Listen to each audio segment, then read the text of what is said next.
మహాశివరాత్రి హిందువులకు అత్యంత పవిత్రమైన పండుగ. ఇది పరమేశ్వరుడైన శివాను ఆరాధించే ప్రత్యేకమైన రోజు.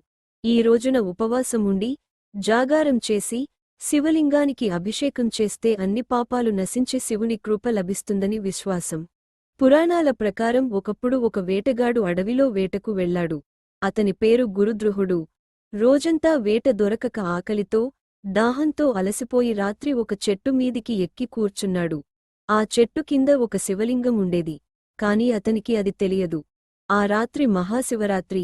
ఆకలితో ఉండటం వల్ల అతనికి అనుకోకుండా ఉపవాసం జరిగింది. నిద్రపోకుండా ఉండటానికి చెట్టు ఆకులు తెంపి కింద పడేస్తూ ఉన్నాడు. ఆ చెట్టు బిల్వ చెట్టు.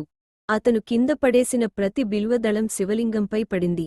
ఇలా తెలియకుండానే అతను శివారాధన చేశాడు. అదే సమయంలో ఒక జింక నీళ్లు తాగడానికి అక్కడికి వచ్చింది. వేటగాడు దానిని చంపాలని సిద్ధమయ్యాడు. కానీ జింక, నాకు చిన్న పిల్లలు ఉన్నారు. వారిని చూసి వచ్చి నీ వద్దకు వస్తాను అని వేడుకుంది. వేటగాడు దయతో దానిని వదిలాడు. కొద్దిసేపటి తరువాత మరో జింక వచ్చింది. అది కూడా అదే విధంగా ప్రార్థించింది. అతను దానిని కూడా వదిలాడు. చివరకు జింకల కుటుంబమంతా వచ్చి, మా వాగ్దానం ప్రకారం మేమంతా వచ్చాము. ఇప్పుడు మమ్మల్ని చంపు అని అన్నారు. వారి నిజాయితీ చూసి వేటగాడి మనసు మారింది. అతనికి పశ్చాత్తాపం కలిగింది. ఇకపై హింస చేయకూడదని నిర్ణయించాడు.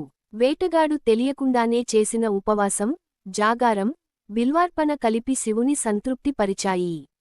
అప్పుడే పరమేశ్వరుడు ప్రత్యక్షమై అతనికి మోక్షం ప్రసాదించాడు. అతను తన పాపాల నుండి విముక్తి పొందాడు. ఈ కథ మనకు ఒక గొప్ప సందేశం ఇస్తుంది. భక్తి అనేది హృదయంలో ఉండాలి. మనం తెలియక చేసిన మంచి పనికైనా ఫలితం ఉంటుంది.